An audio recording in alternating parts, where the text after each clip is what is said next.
Dobré ránko. To je ona. Vyspaný? No jasně, Jo? jasně. Do fialova? Do růžova?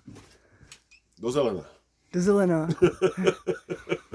Ty jsi připravený jít pracovat? Nebo... Jasně, jdeme na to. Jo? Jo.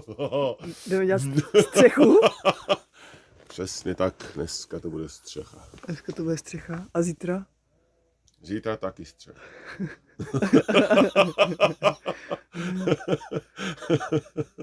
Jo. Nějaké krásné slněčko nám vychází. Já to zrobiť. Krása. Na břehu řeky Sázavy. Dašenka už je z hůru? No jasně, už chystá nějaký.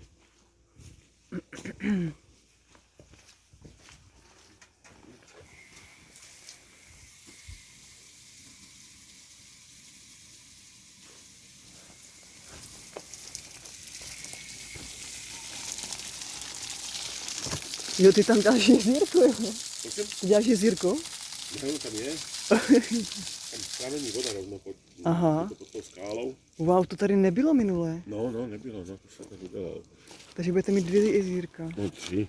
3? Tam dole je také najväčšie. Tuto je taká veľká skála a z nej pramení voda. Ale uteká. A možno teraz tá voda vlastne presakuje až do toho vrtu. Takže budeme musieť aj sem dať fóliu. Aby teda, a vlastne zároveň je tam prepad z toho jazierka, že tam čo je voda navyše. Tak jde Vlastne sem. jde sem. A odtiaľ to pôjde do toho spodného a tam, jak sú tie skruže, tam je prameň vody, taký najväčší. Taková studna, už je aj vykopaná, len to tam ešte treba dodelať. A tam dole je také 25-metrové jezírko, takové dlouhé, veliké. A to tam bylo i minule? Ne, to tam bylo už dávno, len tam je zarastené úplne. Tam taky ta voda uteká. Takže voda. Voda.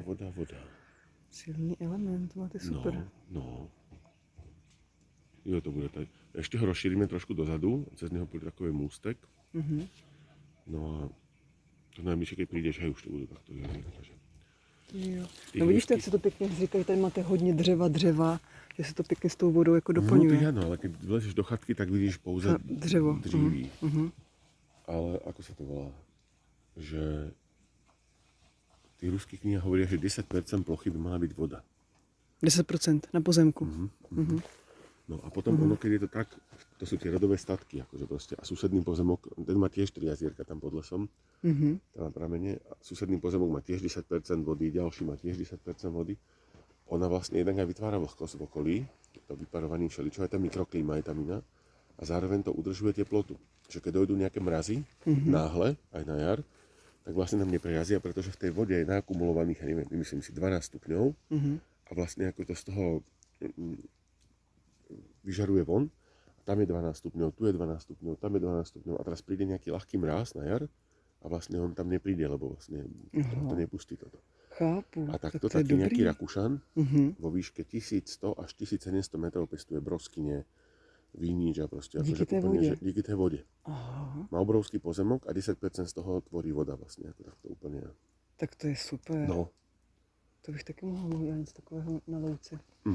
Taky tam No a my cítím. vlastne aj z toho vrtu tam púšťame tú vodu, ako toto na pol hodinu to pustíme proste, plus dažďová voda proste, akože a tak, že. Čiže aj na miestach, kde není voda bežne, tak vlastne sa dá udelať to jazírko proste, akože. To tam potom pritiahne aj ďalšie druhy rastlín, aj to tam celé funguje v takej väčšej harmonii, takej. Tá voda je velice dôležitá, no. Voda, oheň, A dřevo. potom tá voda by bola v pohybe. Proste, že prečerpávať ju treba s tým solárom akože hore, aby to vlastne akože, Furt se nějak jako aby to hýbalo. prúdilo, hej, aby to zase nebolo len také. Jo, dneska by to šlo. Tam máme tiež také čerpadielko a sú tam také malé solárka a vlastne ono... Jo, tak to furt dělá ty vlnky, No, aha, no. ty kruhy, aha. Jdeme ešte nakrmiť viličky. Já jsem si říkala, že bych si tam vlezla, ale potřebovala bych potom jít někde do tepla, tak jsem si řekla, že nepůjdu. Většinu mám ráda. Môžeme si udelať tu potný tyž. Taký. Dneska? No, Jo? kdykoliv, jo. Hezky. Jdeme do potní chýše, super.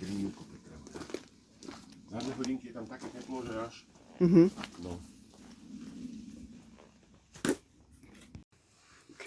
Krásné.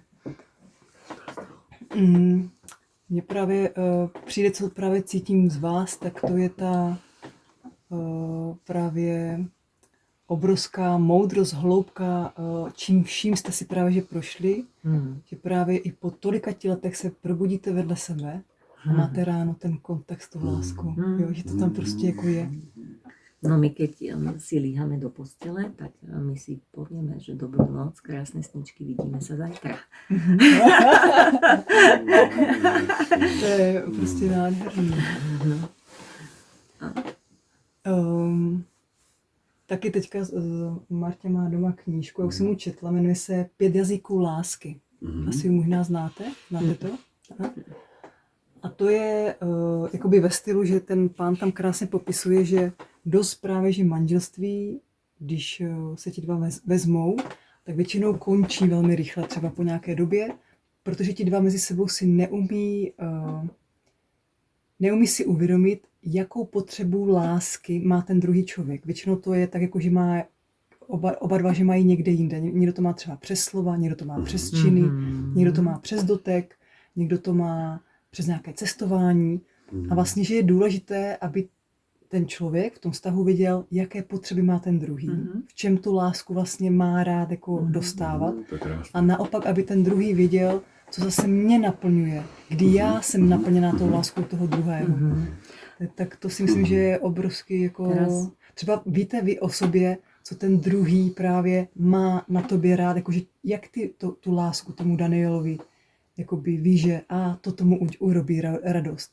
Tehdy vím, že zasáhnu to srdíčko. Teďka vím, že to je to, co má on rád.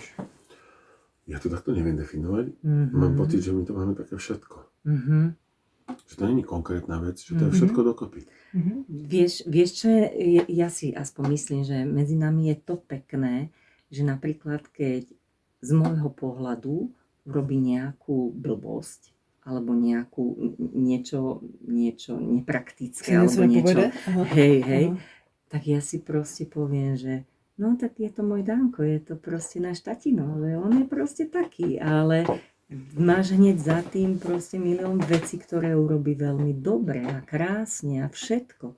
A toto by malo byť, že keď človek chce vstúpiť do nejakého vzťahu alebo manželstva alebo niečo, tak by si možno mal napísať tie nevýhody toho, alebo tie veci, ktoré človeku na tom partnerovi vadia, ale musia to byť také veci, ktoré si jednoducho povie, že to sa dá zvládať. Že viem, ako ich tolerovať, alebo viem, ako na to. A v takom prípade je to všetko v poriadku, pretože každý máme nejaké muchy. Každý.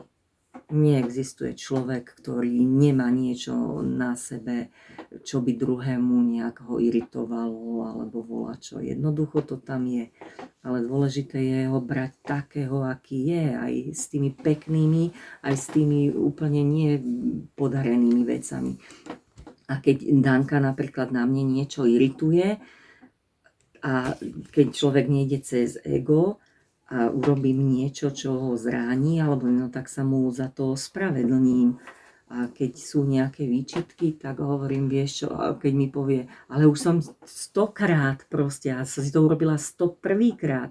Hovorím, vieš čo, Danko, ja sa už snažím, ale jednoducho asi to neviem urobiť inak, že prosím, tak ma príjmi takú, aká som, aj keď občas urobím nejakú hovadinu alebo niečo, čo ťa na mne irituje. Jednoducho snažím sa, ale najlepšie ako viem, však si uvedomme, že keď ťa milujem, tak ja ti poleno pod nohy nehodím, ani ťa nepotknem. Keď náhodou, tak to urobím nechtiac, že jednoducho... No, ale človek by sa mal mať rád aj taký, no, tak, jak naša dcera hovorí, možno nie vždy som tá najostrejšia tuška v teračníku, ale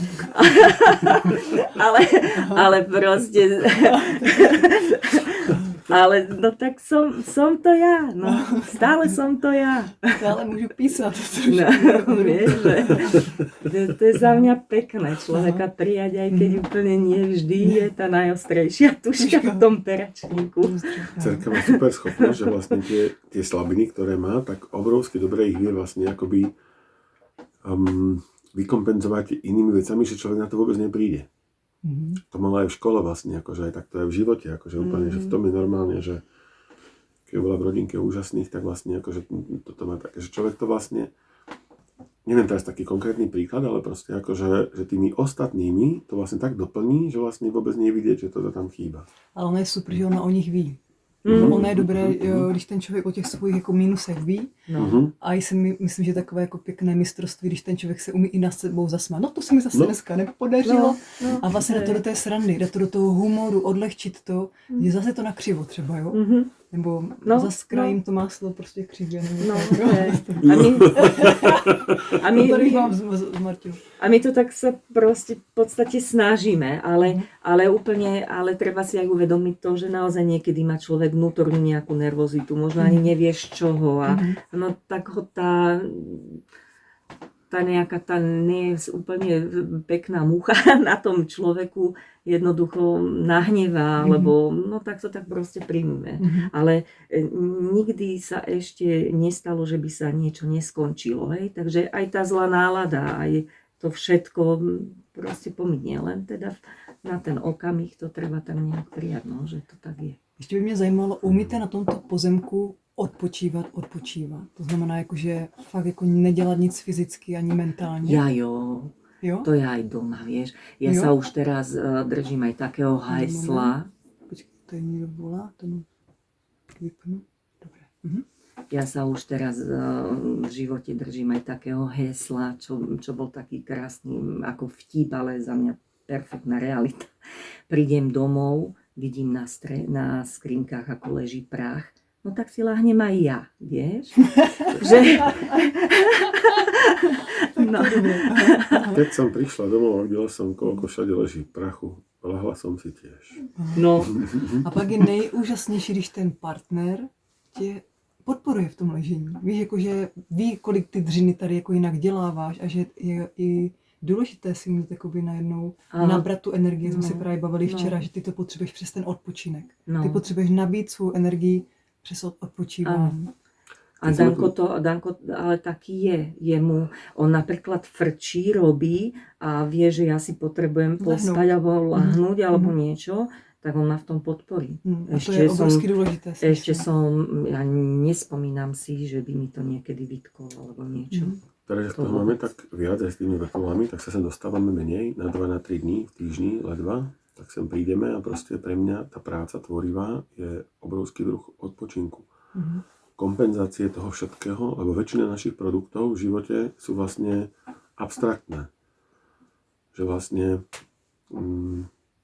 aj to napríklad, keď sme niekde na nejakých tých jednaniach s tými starostami alebo proste tých verejných prerokovaniach, tak no čo je toho produkt? Proste nič, čo sa dá vidieť, čo sa dá chytiť, čo niečo vytvorilo. Proste to vlastne len negujeme čosi, čo nás prichádza zničiť, čak akože dobre, ale proste to nie je také, človek potom príde sem a tu niečo vytvorím, to fyzickou prácou, alebo vytvoríme, tak vlastne jednak, že si zamakám, tak fyzicky, čo potrebujem, a jednak teda z toho niečo vzniklo, tak z toho mám taký dobrý pocit. To tě dobíjí, to je ten tvoj odpočinek, jako fyzicky. Ale keď sme to bývali dlhšie, tak normálne to proste aj cez deň, proste zrazu človek si pospí, alebo zoberie si knihu, číta si proste akože tak, že keď bolo viacej času na to, tým, že teraz je toho tak málo, a zvlášť teraz, ak je tá strecha, to potrebuje rýchlo zakryť, lebo vlastne ako tie dreva, tie trámy, proste na to furt prší, to tam potom sa oslabuje, hnie a všeličo, takže akože keď príde takáto robota, ktorá si vyžaduje vlastne, a už robíme, sme začali, keď sme vlastne prišli z Indie, tak sme tam betonovali 6 takých veľkých stĺpov s takými základmi, no a potom to celé a vlastne dneska, zajtra to už asi dokončíme. Takže vlastne príde také zrazu, že dobre, že už tam neprší donútra proste ani na to celé, takže bude dobré. A inak akože väčšinou sa tu odpálime, akože fyzicky úplne, že ideme domov a človek vystúpi z auta, vyzerá jak fantoci po prvním kontrolním tréningu keď chodil, tak ako... Stuhnuté svaly. Tak sa tešíme, že sme zase doma, že teraz len tie bežné veci, dobre, človek vydýchá a zase sem prídeme proste o pár dní. Na chvíľu, tak zase potom... A ešte, čo ma tak napadlo k tým vzťahom, že bola kedy, alebo neviem, či aj ešte stále je to tak zaužívané, sa hovorilo, že muž je vzorom ženy. Že jak je oblečený, jak je čistý, jak je upravený.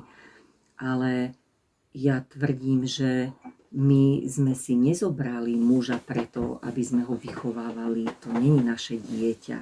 Ja som není zodpovedná za to, čo môj muž povie, alebo ako vyzerá. Ja ho môžem upozorniť, vieš čo, Danuško, máš túto špinavú košelu. Ale keď on sa rozhodne, že aj tak si ju dá, no tak si ju dá. Presne, aha. Vieš, ale niektoré ženy potom idú do nejakých hádok a stávajú sa vlastne tým mužom matkami. No a kto chce žiť s matkou? Pre ktorého muža je atraktívna matka vlastná? Vieš, že proste, že žena by si mala udržať že si zobrala dospelého muža, a tak aj k nemu pristupovať, že to, čo on urobí, čo si oblečie, či sa učeše, umie alebo čokoľvek, že to není jej zodpovednosť. Každý je v tomto ohľade dospelý, rozumný človek a teda je slobodný, presne. Že je dôležité, aby sme si toto ako ženy uvedomovali a tak aj pristupovali, že tá spoločnosť nech nás súdi, ale ustať si to, že ja som jeho manželka a nie mama. Toto je krásné. Ještě mě k tobě, k tomu tvojemu vyprávění předtím, jak vlastně jste na ty 3 měsíce spolu nebyli. Dášenku, co tobě nejvíc pomohlo, že vlastně si postupně, vím, že to muselo být dlouhý proces, opět vlastně toho Danka přijala jako zpátky energeticky? No, časové obdobie neviem, ako dlho, lebo naozaj, že liečila som sa z toho dlho a netrúfim si ani povedať, že ešte teraz v tomto okamihu som, že úplne vyliečená, že už čokoľvek by sa z toho obdobia spomenulo alebo niečo, že v nejakom rozpoložení by sa ma to nedotklo. Ale dôležité bolo to, že vlastne ak odišiel, tak tým pádom to začarované kolečko nám sa zrušilo. My sme zrazu z neho vystúpili. A my sme sa, alebo teda keď mám za seba hovoriť, tak som úplne inak, inými očami sa na to všetko, na ten náš doterajší život a na tie situácie som sa začala pozerať, že úplne inými očami, iným pohľadom, ktorý som dovtedy nevidela, ktorý mi nebol umožnený vidieť z toho zaciklenia. A ja som si uvedomila, že vlastne tá moja láska k nemu, ona vôbec neodišla. Že ona tam je, len môj energetický systém bol neskutočne preťažený. To je, keď poistky vypadnú, že elektrika sa preťaží a vyhodia sa poistky. To neznamená, že tá elektrika v tých kábloch nie je, len bol ten systém preťažený a jednoducho poistka vyletela. Takže ja to vnímam, že sa toto udialo a tým, že sa tá poistka nahodila naspäť, že som vystúpila z toho začarovaného kruhu, tak jednoducho tá láska, to srdce sa tam neskutočne otvorilo. A ja som vedela, že ja toho muža milujem presne tak, ako keď sme spolu začali chodiť. A dôležité bolo to, že som vedela, že chcem naspäť tú našu rodinu. Ale som vedela, že už to budem inak. Za mňa, jak to vnímam, ono sa hovorí, že my nemusíme trpieť. Čo je pravda. Keby sme vždy vedeli včas, čo si dať do súladu a vedome predísť tým veciam, kedy vzniká čosi, čo potom je potrebné si otrpieť, tak by sme nemuseli. Ale človek ani netuší, čo všetko vyviedol a mám s tým vlastné skúsenosti v rôznych oblastiach, aj z Indie, aj tu v minulých životoch, alebo proste aj v tomto. Každý tam máme toho, to si ani nevedomujeme, aké veci všelijaké. Keď človek je citlivejšie do svojich podstat, tak ich tam objaví a dá sa s tým pracovať. Ale za mňa pre všetkých troch nás to bolo také obrovské utrpenie určitého charakteru a Datka, čo zažila počas toho, že predtým vôbec nechcela vnímať treba, že studenú vodu. Datka, poď skúsiť otužovanie. A Datka, ja to nemôžem, mňa to bolí, proste mňa to ubližuje. Fakt fyzicky ma boleli žily, keď som vstúpila. Proste ma toho nenútila, bral som to, tak otužovať sa nechce. Datka, poď so mnou do Indie, proste ako toto úplne, že ne, ja tam nemôžem, ja tú krajinu nemôžem ani vidieť, to není pre mňa úplne, to je hrubé, to by som nezvládla. Tak som tam nebral tú Datku. A vy potom, keď často otužujete a ten partner vlastne na to není, potom chodíte často do Indie, len ten partner na to není, potom robíte niečo iné, tak aj tým vzniká čosi také iné, akoby Odcizování. odcizování. A Datka v tom obrovskom utrpení toho, ako som odišiel, vlastne tým, mám takú teóriu, tým sa stransformovalo a rozplynulo čosi, čo bolo treba dorovnať, niekde v jej podstate, možno tých minulých životov, tej karmy, toho čohosi. Tomu sa venujeme v tej knihe, vlastne ako je toto dôležité. Preto aj v rôznych tých filozofických, náboženských smeroch tí ľudia si vytvárajú určité kontrolované utrpenie, aj hladovkou, aj askézou, aj odriekaním všeličoho proste, akože, alebo sú potom na to také konkrétne praxe, ktoré sa dajú hocikedy vypnúť, ale človek tým väčším utrpením, ktoré si spôsobí, transformuje všetky tie menšie. A Datku to tak uvoľnilo, že sa potom sama začala pýtať, že potrebuje ísť do tej Indie. Že tá studená voda sa pre ňu stala, aj keď to nehovorím, to nemusí byť pre človeka, to nie je vôbec podstatné, či niekto chodí do studenej vody alebo nechodí. Ale proste úplne sa vnútorne zmenila. Čo si sa tam uvoľnilo, spálilo, odľahčilo a tým bolo umožnené prejsť do vyššej alebo ďalšej kvality, v ktorej už znovu sme boli k sebe vlastne mali k sebe blízko, alebo mohli pokračovať ďalej. Keby sa toto neudialo, že by zostala naďalej v tých svojich kvalitách ako dovtedy, tak by vlastne sme sa asi dokopy nedávali, že proste to by nedávalo zmysel.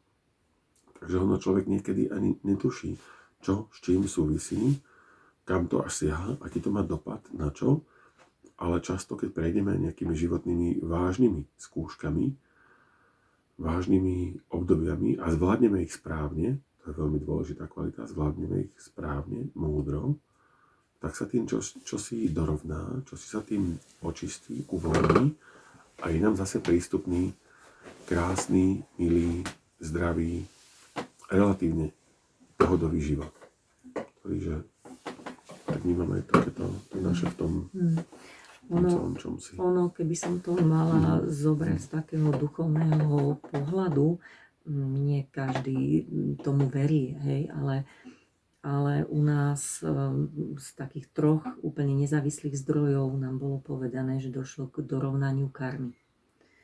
Že keď sa človek pozrie a verí teda v karmu, že existuje aj viacero životov, že si tá duša prežíva, tak ja, že vraj som v niektorých z minulých životov Dankovi veľmi ublížila, tiež ako by som ho opustila a že v tomto živote sme si to prišli dorovnať.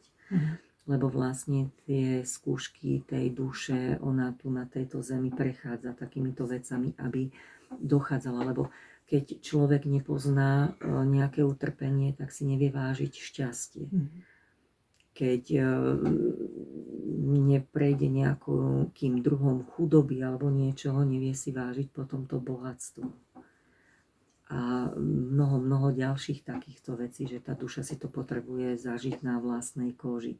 Možno vo veľa životoch a v inom šate, ako muž, ako žena, na striedačku alebo akouškoľvek, tak jednoducho tým sa cibri, leští a tým sa posúva na nejaký vyšší level. A to, jak aj Danko, keď si zažíval, jak si sa spýtala, že vôbec ťa nezaujímali tie peniaze a tak v podstate v tom období som ja začala chodiť intenzívne do práce, predtým som sa viacej venovala tým deťom a aby bolo po tejto stránke rodine všetko zabezpečené.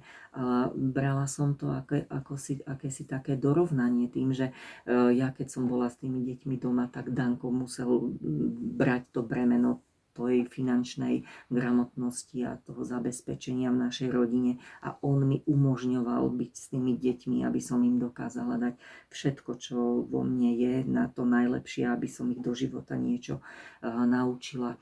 A zase toto som brala ako také dorovnanie, že teraz jeho niekde ten vesmír tlačí, možno už bol prepracovaný z tých pozícií, ktoré zastával, tak jednoducho teraz zoberiem to bremeno ja, budem chodiť do práce a zase on v rámci toho tímu, lebo ten vzťah to je tímová hra. Tam to nemôže byť jednotlivec. Tam sa nevytvorí tá energia toho tímu a vzťah je o tímovosti, o tom partnerstve. Takže tak toto je. No. A kdybyste mohli říct jedno moudro vašim dětem do života, co by to bylo? Tak ja dúfam, že za ten život s nami, že oni sú tak mudručky, že to vedeli prefiltrovať to dobré a to zlé, že ako vzor rodiča, neviem, myslím si, že sme v celku úspeli, aj keď určite sme porobili veľa chýb. Ale ja by som im prijala do života, aby takú ľahkosť. A aby si uvedomovali to, že tento život na tejto zemi môže byť taký, aký si ho sami dokážu urobiť. A že tie situácie, ktoré im prichádzajú, že skončia presne tak, ako sa oni na to budú pozerať. Lebo každá minca má dve strany a môžem sa na jednu situáciu pozerať s ťažobou a v pozícii obete, alebo z toho môžem niečo vyťažiť, niečo vytiahnuť, to dobré, to, čo ma niekde povzdvihne a posunie. Takže ja by som im toto, aby takto dokázali nahliadať na život. Otec môj mal také ináč zhodou okolností indické príslovie, že do 5 rokov sa k dieťaťu stará ako ku kráľovi, od 5 do 15 ako k priateľovi, ako k otrokovi a od 15 rokov ako k priateľovi. A nedá sa to brať doslova, akože proste, ale v duchu nejakého takéhoto, čoho si som mal aj takú nejakú výchovu. To musí byť šok pro toho krále. Najednou sa stát otrok. Keď som chcel na 3. poschodí hrať futbal ako malý, tak sme hrali futbal s futbalovou loptou v izbe a zrazu sa to už nedalo. Som nechápal, že proste minule sme ešte hrali a teraz už to není. A my sa vlastne obrovský veľkú fázu života k deťom správame ako k priateľom. Nie z pozície, že som tvoj rodič a som to povedal a čosi. Že maximálne tým deťom sme niekedy ozriemili tú možnosť, čo za tým asi bude nasledovať, keby sa to takto vyvíjalo. A to rozhodnutie bolo na nich. Vlastne, a je to čosi krásne, že keď nám už teraz ako dospelí občas zavolajú, že čo si myslíme o tomto a o tomto, povieme si svoj názor pre nich, ale nie nejakou manipuláciou alebo niečím proste. Aj tak vieme, že sa rozhodnú podľa seba, ale teda im to nejako vyjadrime. A minulo sme boli na tej Sri Lanke a syn dostal ponuku ísť do Dubaja, fotiť nahrávať nejakú kampaň. Ani nie nejaký model, ani sa tomu nevenuje, ale proste niekoho niekde vybrali a teda, že sa nás pýtal, že čo si o tom myslíme. A teda tiež ani doma sme neboli proste akože niekde bol, tak sme to nejako prebrali a on sa potom rozhodol, že ide. A nevedeli sme ani on, aká je to agentúra, či to je nejaké seriózne, čo tam, ako si poradí, keď čo si proste, akože aký bol v živote už vo Vietname. Jako fotiť ako model. Fotiť ako čosi také, áno. Bol už vo Vietname sám, na 3 týždne putoval do Kompostely, bol s nami v Indii asi 3-krát aj v Nepále. A všelikde, že akože tak nestratí sa proste, ako tak to vie, ale predsa len také čosi.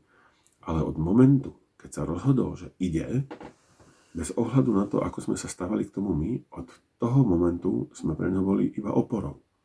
Už len oporou. Už nie, že keby sa aj čokoľvek stalo, žiadne také, že ja som ti to hovoril, že neviem čo, proste nie. Od toho momentu sme vždy ťaháme všetci za jedno, aby keď tam bude, a keď to tam bude mať ťažké, a keď tam bude trpieť, aby ešte nemal na sebe bremena toho, že som urobil niečo proti vôli svojich rodičov, proti ich nejakému názoru a teraz, aby vedel, že keď tam to má ťažké, že sme tam stále s ním. A že hoci kedy môže zdvihnúť telefón, podporujeme. zavolať, priznať Podpora sa, je obrovsky povedať. dôležitá. No. Krásne, že si to tady To som vyslovil. nazval, knihe sa tomu tiež venujem, určité požehnanie, že keď vlastne preto v minulosti, že človek išiel na vandrovku a pýtal si požehnanie od rodičov, že si bral partnera a pýtal si požehnanie do toho vzťahu.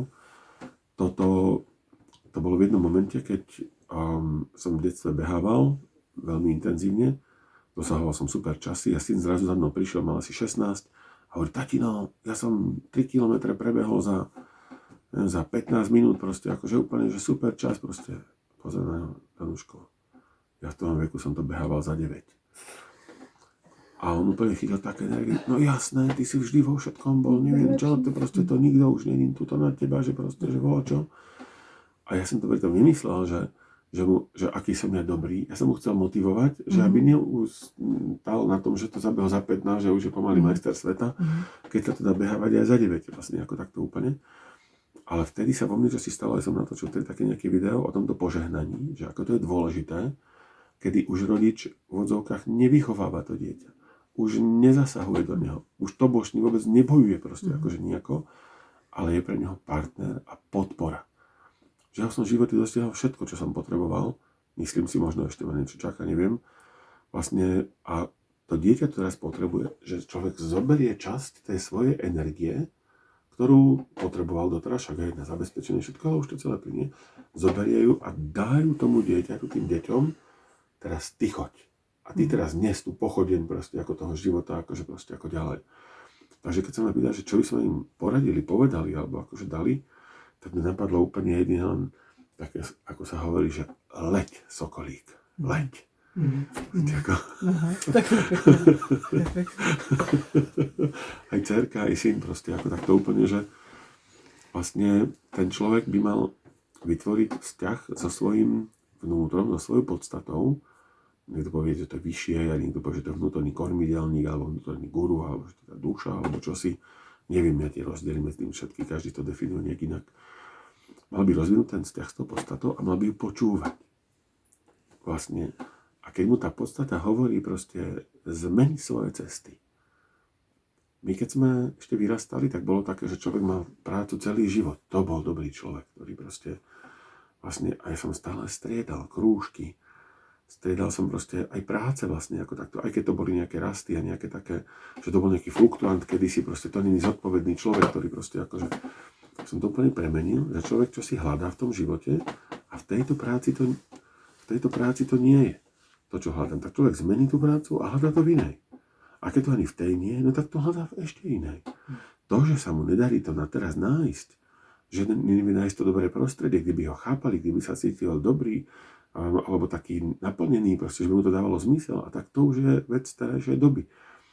Ale vlastne teda, že na tom nie je nič zlé za mňa, keď človek proste skúša, hľada. Dokonca je to dobré, že má tú odvahu a ide, jak sa má niekde trápiť, alebo má byť niekde proste len tak, nič nemá význam, kašľam na to a takéto. Takže to som veľmi rád, že v tých našich deťoch to je. A my sa ešte v podstate, a my sa ešte v podstate snažíme aj to ich do toho, nie že podstrkovať, ale kedy ako nie teraz si niečo vyskúšajú a môžu si dovoliť trebárs urobiť aj nejakú chybu a vrátiť sa domov, lebo to zázemie tam majú, tú našu podporu tam majú, to bezpečie, tú istotu tam akoby majú stále. Lebo ja hovorím, že rodičia sme len vtedy, keď ich rodíme, ale potom už sme ich sprievodcovia v tom živote. A vlastne, keď teraz ako mladí môžu naozaj skúšať životné cesty, alebo práce, alebo koničky, alebo čokoľvek ich baví, aby si to vyskúšali, aby si to zažili s tým, že keď sa náhodou niečo nepodarí, tak sa môžu vrátiť domov a my sme tam pre nich. A trebárs moja mamina mala úžasný dar, že akýkoľvek som ja mala problém, ktorý som si myslela, že je tak ťažký, že ho neunesem, tak zrazu, keď som sa s ňou o tom porozprávala, tak ona mi z neho urobila úplne malú zápalkovú škatulku. A za mňa, že rodičia by toto tým deťom mali, kým tá dušička dozrie alebo nejak nabere vlastné skúsenosti a zistí, že naozaj taký problém sa dokáže upratať do malej krábičky, len treba vedieť, ako na No, Si právě líbí ten jakoby pohled, jak je to hnízdo, vy dva tam jste a teď ten malý sokolík řekne, tak já to jdu zkusit, jo. A teď dostane křídla a vy, ty jo, super letí, víš, on nevidí ten strom, aha, a to nevadí, pak se vrátí, tak co, no dobrý. no, ale tak to je. A to je ono. Ale tak to je, vieš? Aha. Tak Jo, by jo. to malo byť. Aha. Já to mám stejné teďka s mým synem. Také podobně, teď se roztáhl křídla, letí, vím, že je spoustu věcí okolo, co ještě nevidí, ale je důležité, do toho narazí a může se vrátit do toho hnízda. Presne. A toto vlastne od malička my k ním takto pristupujeme. Že choď, vyskúšaj a uvidíš. Lebo to si najviac zapamätajú keď z vlastných skúseností. Přesně, až letí. Mhm. No. A ještě mám poslední otázku a ta zní, jak pečovat o svou duši. Vím, že to může být dlouho, zase hodinové téma, ale třeba si můžeme uvědomit, je tu spoustu lidí, co už mají různé techniky, už něco umí, ale je tu třeba i někdo, se dívá na video, kdo by byl rád za jakoukoliv radu, jak se právě že dostat do té své podstaty, jak pěstovat svého ducha, aby mohl růst. Tak to vím naprosto přesně. To bude mít hloubku. No, som to už párkrát vysvetľoval, že toto je vec, ktorá nespočíva v nejakej technike. Že toto je technika, ktorou si nakrmíš dušu. Toto je technika, ktorou si očistíš dušu. Toto je technika, ktorou, neviem čo, Pročistíš čakry. takhle to nefunguje. Starostlivosť o dušu spočíva v komplexnom žití svojej podstaty. V tých východných kultúrach tomu hovoria dharma. Dharma. Každý človek sem prichádza s určitým predurčením na ten konkrétny životný akoby cieľ, úlohu, na tie skúšky, ktorými má v tom živote prejsť. K tomu dostáva primeraný typ tela, k tomu dostáva určité vlastnosti, aby bol len trpezlivý, alebo pracovitý, alebo lenivý. Samozrejme, a niektoré vlastnosti má vlastne ako výhody v tých úlohách a niektoré má ako záťaže. Tie záťaže súvisia to všetko s tými minulými životmi a vlastne na tom má popracovať vlastne akože. A pracovať sa na tom dá úplne komplexne v rámci celého bytia. Čiže to je, neviem ako to čo najjednoduchšie a najzrozumiteľnejšie povedať. V indických ašramoch, himalajských, je napísané, že slúž, miluj, pomáhaj, očistuj sa, medituj a realizuj. Každá tá jedna oblasť má svoju kvalitu, svoju potrebnosť v tom celom, každá jedna. A vlastne k tomu naplneniu tej duše, kedy ona sa cíti spokojná, šťastná, proste akože rozvinutá, dochádza pri všetkých týchto 6 kvalitách, keď sú v primeranej, náležitej rovnováhe. Niekto má viacej slúžiť, je to trošku iná kvalita ako pri pomáhaní, niekto sa má na teraz viacej očiť. Vy mě teďka pořád nahráváte na jednu velkou otázku, co chci dát vám dvou ohledně vašeho vztahu. Krásně teďka o tom mluvíte posledních pár minut. Že včera, jak jsem tady vás pozorovala, jsme si tady povídali a vlastně Daniel tady začal mluvit o nějaké vaší dávné minulosti a ty se na něho pořád tak díval jako láskyplně, tak zamilovaně. Jako jaký je váš recept k tomu, že vy po 33 letech partnerství, vztahu, manželství, tam pořád máte tu lásku. Tu láskyplnost. No, môžeš, jasné. No, aby sme neboli len takí krásni. Venujeme sa tomu aj v knihe. Zvlášť, špeciálne zvlášť, keď človek začne pôsobiť vo verejnom priestore, už tu nie je len sám za seba. Už vplýva na možno pár ľudí, alebo viac ľudí, alebo veľa ľudí, kde tí ľudia sa možno inšpirujú, možno im to niečo trošku pomôže, niekam sa posunú a tým sa produkujú určité energie v dualite, vlastne presne opačné. Možno je to nejaká závisť, nejaká neprajnosť, a kopec nejakých ďalších vecí. A pri takomto človeku je extrémne dôležitá čistota jeho života, morálka, etika a tvorba duchovného pozadia. A keď to ide, že to stúpa tak pekne krok po kroku, že chodíte, robíte nejaké prednášočky, nejaké kurzy, prídu vám 2 ľudia, príde 1 človek, príde 5 ľudí, proste po pol roku takýchto aktivít už potom je 10, aj 12, aj 15 a takto plynule rastie, tak plynule spracúvate všetky tieto energie a rastie tak primerane. A potom sa stane situácia, že sa ocitnete napríklad v televízii, v Jojke, alebo proste ako niekde na Príme, alebo proste ako takto. Vaša v odzovkách popularita vzrastie takto, váš dosah okamžite vzrastie o rádovo násobok a toto vnútorne ustať v tých energiách, že zrazu už vás nepoznajú len desiatky ľudí alebo stovky ľudí, už vás poznajú 10 000 ľudí, je teda, že sakra práca. No a potom tie energie pôsobia na vás a potom sa tiež čo vlastne deje v takom žití človeka, či už zdravotne, či už vzťahovo, či už akokoľvek.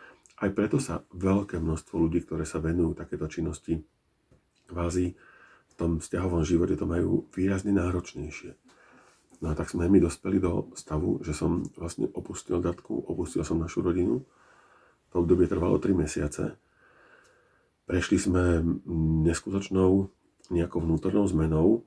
Mohol by som to nazvať aj nejakým resetom toho vzťahu, no úplným rozpadom. A vlastne, keď sme ho potom začali tvoriť, akoby, nie to, že odznova, lebo vlastne on už mal nejakú veľkú hodnotu, históriu, čokoľvek takéto, tak sme sa zrazu vrátili niekam, ocitli v takej kvalite, že si zrazu úplne životne vážime jeden druhého. Že to nie je samozrejmosť. Dokonca aj v knihe sa venujem tejto oblasti tiež, že keď sa 2 ľudia dajú dokopy, tak sú vlastne dovtedy úplne cudzí ľudia. Vznikne medzi nimi čosi, čo z nich vytvorí ten pár. Datka to nádherne rozobrala, že síce medzi sebou sme vždy akoby z 2 rôznych svetov, rôznych rodín, ale pre naše deti sme mama a otec. Akoby jedno, že tie deti to nechápu, keď zrazu tí rodičia majú nejaké nedorozumenie alebo čosi takéto. Ale teda som sa povenoval tým, že čo to je za esenciu. Niektorí terapeuti hovoria, že je to bytosť vzťahu. A o tú bytosť vzťahu je potrebné sa starať. Tu je potrebné živiť.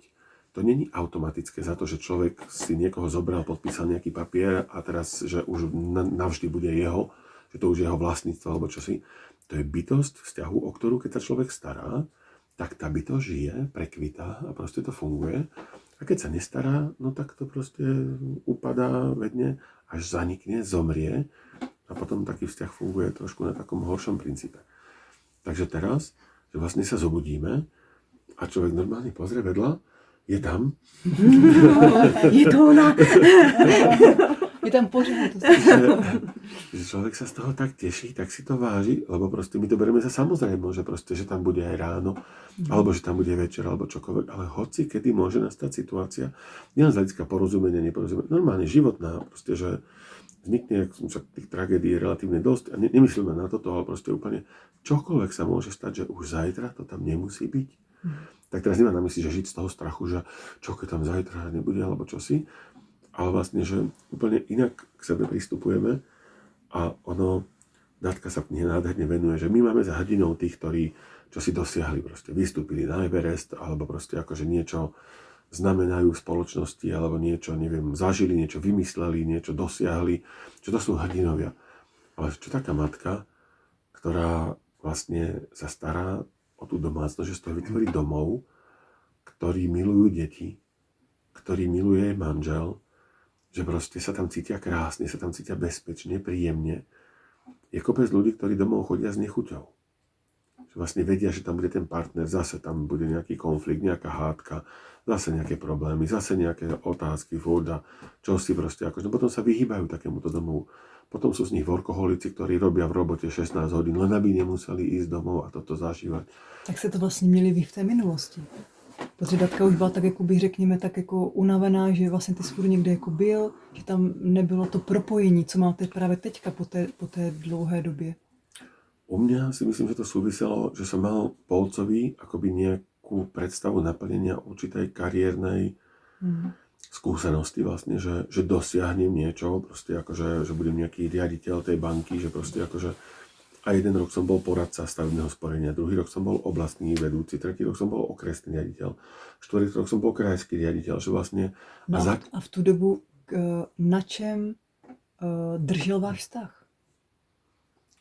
No, to je odpoveď na tú otázku, že ono neexistuje na to len jedna úroveň. Jedna z úrovní je, aby, a tomu sa tiež kniha venujeme, rozdelil som ľudí do takých kategórií ako zvieratka, aj keď tam píšem, že ani celá živočíšna ríša nestačí na to, aby pomenovala počet ľudských úrovní, akože, ale on tak obrazne, že niekto je tu v roli v vibrácii krokodíla, niekto je tu v vibrácii psíka, niekto opice, niekto labute, niekto už veveričky alebo lastovičky a niekto motýla.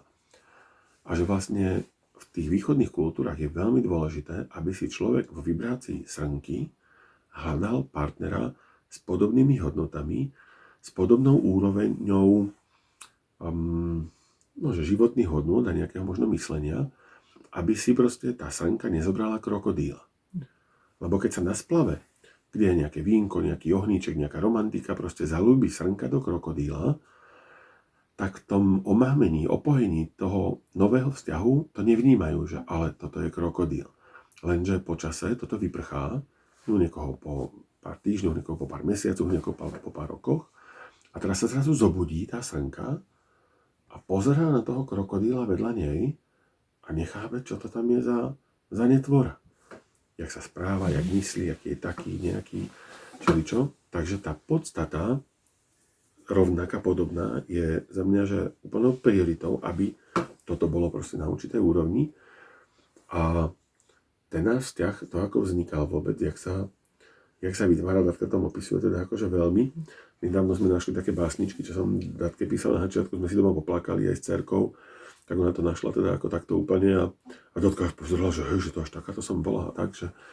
Nedostupná. Že je to toľko takých tých úrovní. Nedávno aj Pohan hovorí, že chodia za ním ľudia tiež, že s manželkou 30 rokov a ľudia sa pýtajú, že proste takých akože kvázi niečo im tam poradí čosi. Ťažko je to dostať do jednej myšlienky. No za mňa tá bytosť vzťahu a tá starostlivosť o ňu je proste veľmi dôležitá, aby si ju človek vážil. A mali sme v živote veľa nejakých nezhôd. A mne pomohla treba aj taká technika, že viete, lebo život je ako na húpačke, proste raz ste hore, raz dole, proste akože to sa stále takto mení.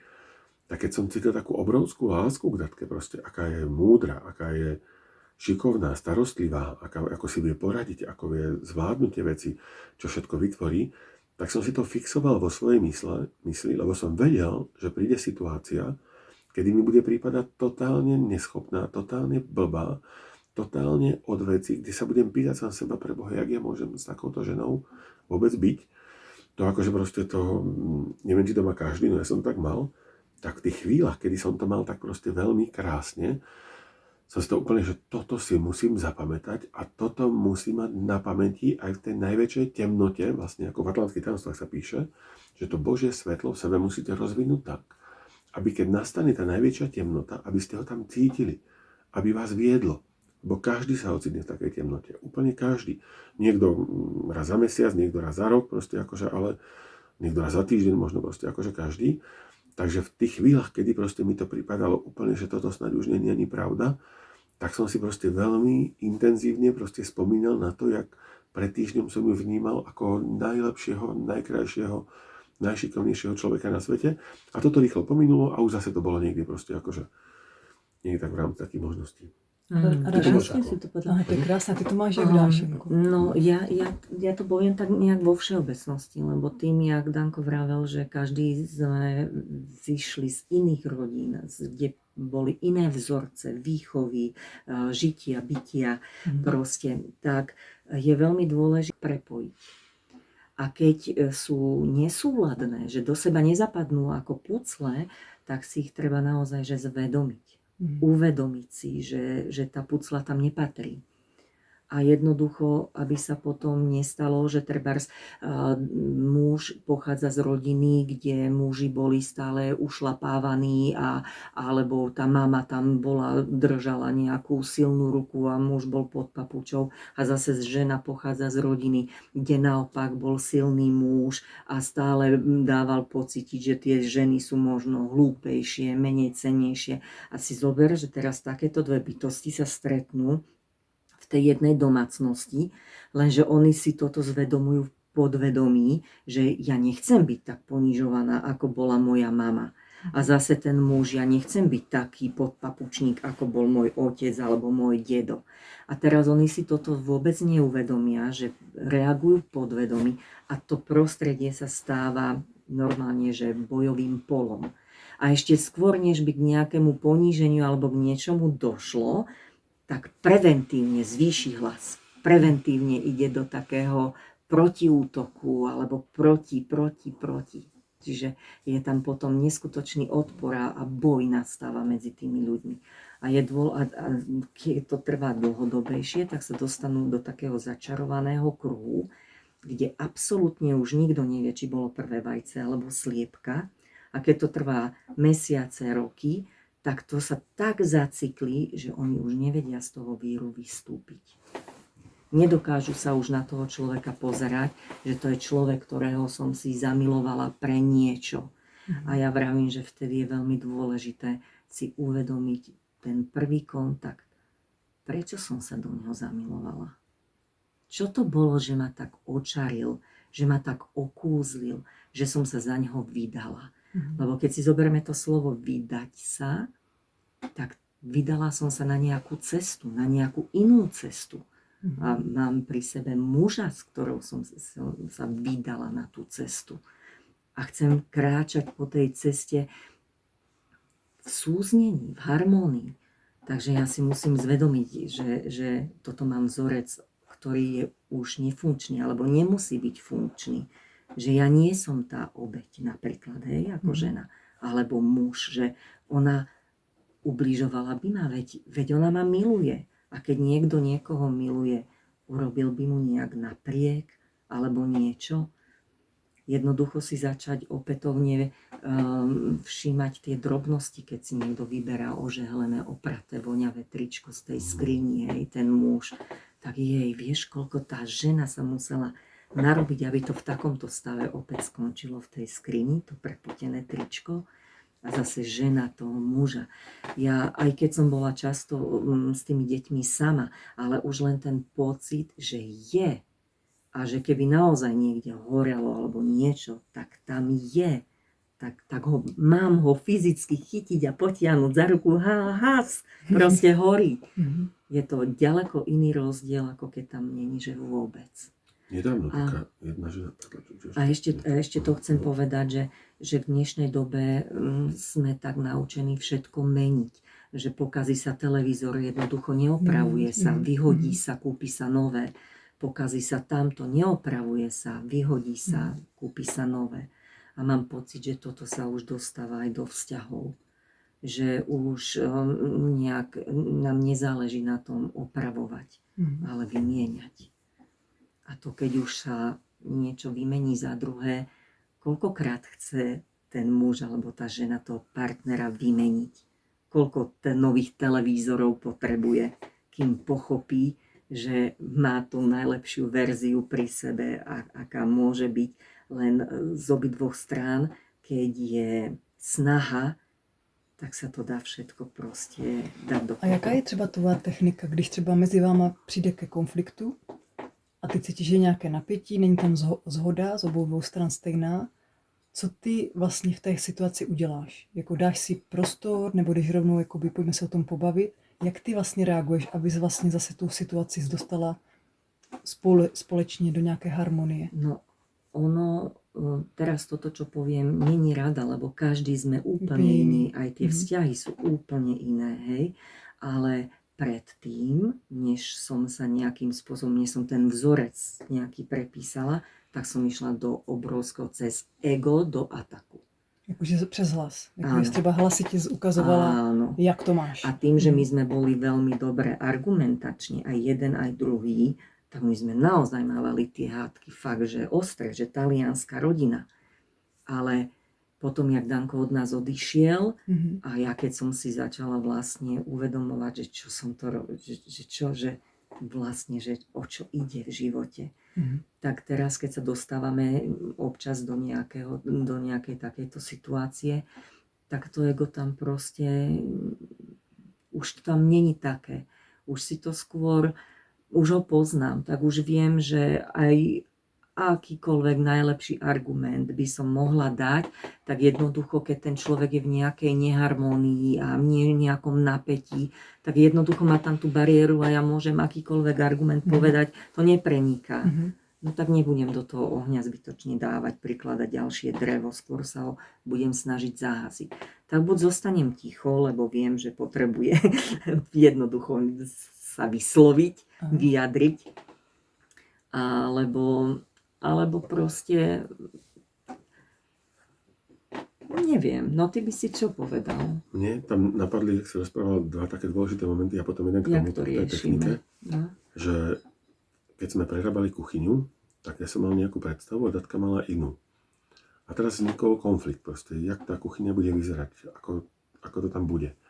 A Datka vtedy povedala životnú vetu, že Danuško, kto v tej kuchyni bude tráviť viacej času?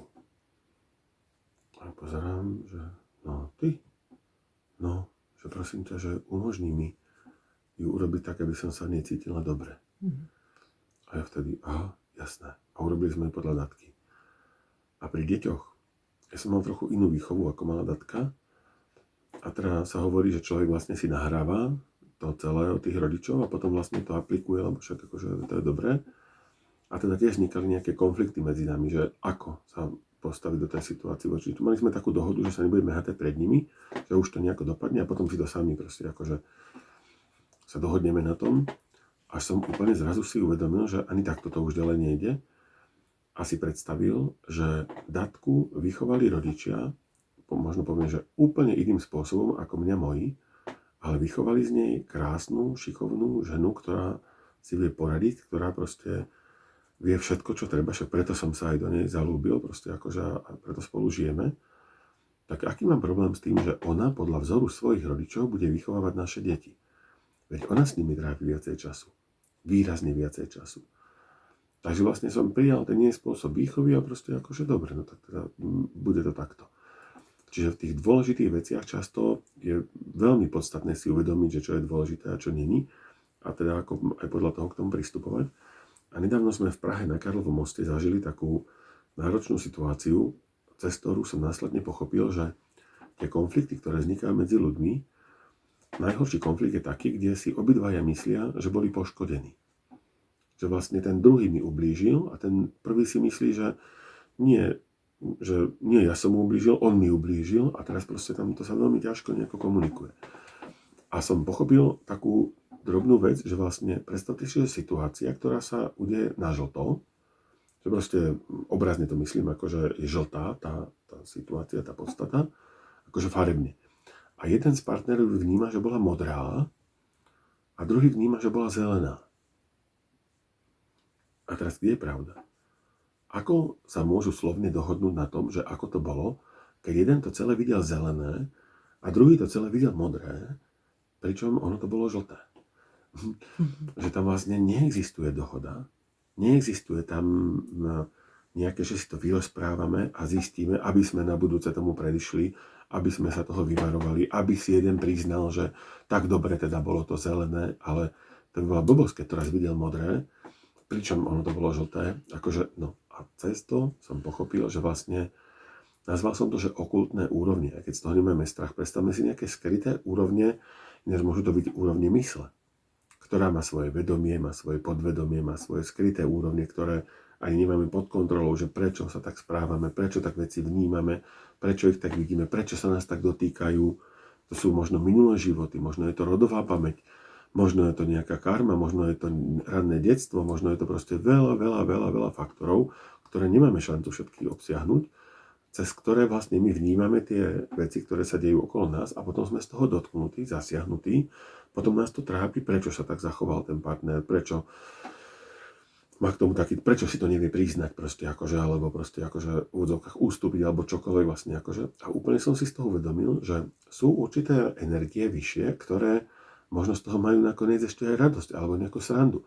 Že nám takto naschvál motajú to naše vnímanie, ovplyvňujú ho, aby sme každý tú situáciu videl inak. A nielen v partnerstve, aj v spoločnosti. Že títo ľudia to vnímajú, že to je dobré, ten možno politik, alebo proste čokoľvek. Proste tí ľudia sa vnímajú, že to je ten najhorší úplne, že nejaký, on je stále ten istý. Jak ho môžu jedni vnímať najlepšie a druhý najhoršie. Že vlastne určité úrovne nám to takto motajú a my potom vo vzťahu, pritom je to úplná banalita, úplná blbosť, ten zdroj toho konfliktu, to vnímame takto rozdielne a potom si ľudia nevedia sa dostať tej pravdy alebo toho pochopenia alebo tej lásky, alebo sú neustále v nejakých vymyslených konfliktoch, ktoré vlastne ani nemajú reálnu podstatu.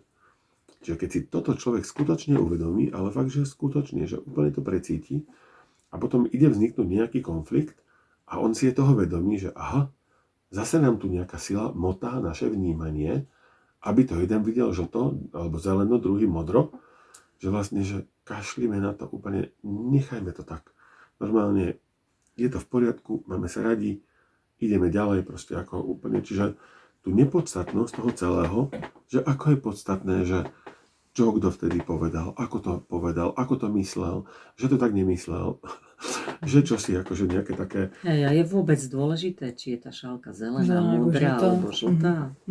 Proste, že to je nepodstatná vec, hoďme ju cez plece, poďme ďalej, takže nerozoberáme to. No a třeba si pamatujete, že na tom Karlově mostě, když tam přišel ten tlak, tak jste to vyřešili tímto stylem? Nie. Jste si najednou... Cez tú situáciu som si potom aj to uvedomil a pre mne to veľmi pomohlo. Odtedy, neviem, ani niečo také možno nevzniklo, možno vznikne za 10 minút na streche. že vlastne, keď človek sa udrží na tomto, len teda to tiež teraz, keď sme mali so synom v nedeľu v Bratislave taký program, tak sa pani pýta, že a vy už sa nikdy nerozčulujete? Alebo tak ako každého ten priestor nachytá v tej úrovni, kde je zasiahnutelný. Takže keď je človek... Dáte si čaj? Keď je človek unavený, je preťažený, má toho príliš veľa, je pod časovým tlakom, že nestíha, už mal byť teraz niekde inde, alebo už potrebuje rýchlo odísť, ako toto, do toho je hladný, do toho ešte čosi a stretnú sa všetky tieto faktory, tak on ten priestor čaká. Keď budú tieto faktory naplnené a vtedy vznikne tá situácia, na ktorú je ten človek citlivý, možno najcitlivejší. Keby tam jeden z týchto faktorov nebol, to je normálne ako práca motora. To už je ako nadlho. Ten motor benzínový, tá iskra prichádza do toho stlačeného vzduchu s tým benzínom práve v momente, keď tam je najväčší tlak, najväčšia teplota, všetko je to úplne vyšpikované, tak vtedy tam prichádza tá iskra, ono to môže vybuchnúť a tak ten motor potom vlastne akože pracuje. A takto isto pracuje ten náš život. Čiže či človek medituje 2 roky alebo 15 rokov, či sa tomu venuje 3 minúty denne alebo 3 hodiny denne, aj keď je fakt, že keď som tedy ovplyval, že som sa venoval len tej duchovnej praxi, no hej, človek tedy nemal žiadne starosti. Mňa nezaujímalo, odkiaľ budeme mať peniaze a či budeme mať a koľko bude. Tak som mal taký pokoj, že nezaujímalo ma nič. Ale o to větší stres si měl ty? No nebo jasné. ne? No jasné. No jasné, lebo mali sme 2 malé deti, vieš, no. Akože bolo to krásne, že nepotrebujeme peniaze, a ja nepotrebujem veľa, ale na to, aby sme zaplatili elektriku a tieto potrebné veci, aby sme deťom mohli kúpiť veci do školy, no a proste takéto bežné veci, na to jednoducho v dnešnej dobe potrebuješ tie peniaze. Z toho pokoje som si tak krásne zaomoval. Vieš čo, z tohto máme krásnu príhodu, lebo Danko skôr, než sa dokázal tak rýchlo dostať do toho meditačného stavu, tak potreboval neskutočné ticho. Hej. No a teraz 2 deti, hej, plus varíš, perieš, všetko frčíš. A teraz oni sa tam handrkovali tým, že je medzi nimi taký malý vekový rozdiel, tak to bola v kuse akože oni dokázali byť neskutočná banda spolu, družina, ale niekedy to proste tam, hej, trelo. No a teraz oni skákali, hádali sa, volačo, behali, ja som tuto varila, tam pračka, hento, toto všetko. A teraz už som im tak dohovárala pri tých schodoch a Danko taký zišiel dole, tak to pozerá, že čo tu robíte taký krik, nedá sa mi meditovať. A ja hovorím, že ale že neposlúchajú, že a ja som teraz čakala, že ma podrží a dohovorí tým deťom a on začne, tak prečo tu takto na nich kričíš? Ty tu takú zlú atmosféru, energiu tu potom šíriš. A ja pozerám na ňo A čo je tam mala, tie guličky, to je akoby počítadlo, že každú má mantru vlastne. Tak som sa tak už zúfalo pozrela na ňo a hovorím, vieš čo, tatínko, keď mi nemáš pomôcť, chod si guličkovať. Vieš, že už proste. Tak sa ticho otočil a išiel guličkovať. To je taký vtip, že akože mladý chalan ide akože akoby na turistiku na víkend s kamošmi proste a mama mu nájde akože 10 pív v ruksaku a celá z toho hotová, že proste, že a hovorím mužovi, vidíš to, že 10 pív mám v ruksaku, ide na víkend, toto povedz mu volačo. Muž pozerá, že a bude ti to stačiť?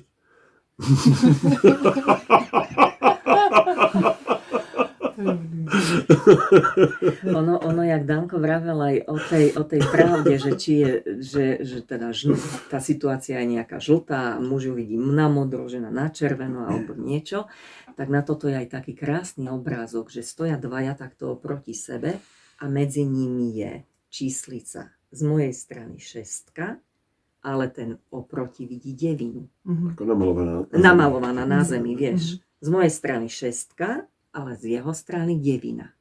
A teraz sa hádajú o to, že nie, to je 6. Nie, to je 9. Nie, to je 6. Kde to má koniec? Ja tak uznám. Dobre, tak niečo proste, každý tam máme nejaké iné závity, iný pohľad. Tak jednoducho príjmem. Tak je to 9. Je to dôležité, či to je 9 alebo 6. Niektoré veci sú dôležité, ale väčšinou, keď si to človek tak rozobere, tak tie vzťahy sú o tom, že sa tam hádajú naozaj o hlúpostiach v konečnom dôsledku. Pretože raz sme tu mali na pobyte jedného chlapika, čo robil v hospici.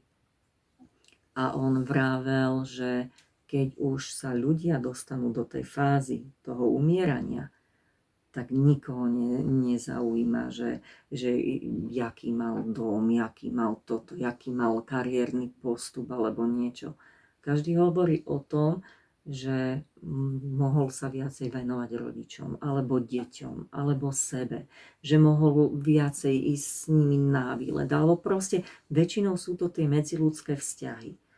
A keď sme tu zdraví, živí, prečo si to neuvedomiť, vieš, že z tohto pohľadu, že aby som si nemusela už potom, keď už nebude späť, že sa nebude dať pretočiť tá ručička na tých hodinách späť, že jednoducho, aby som už mala to svedomie čisté a aby som sa cítila, že som v tom živote urobila všetko tak, ako aby som bola vyrovnaná s tým, že odchádzam a to, čo som si prežila tu na zemi, že je v poriadku.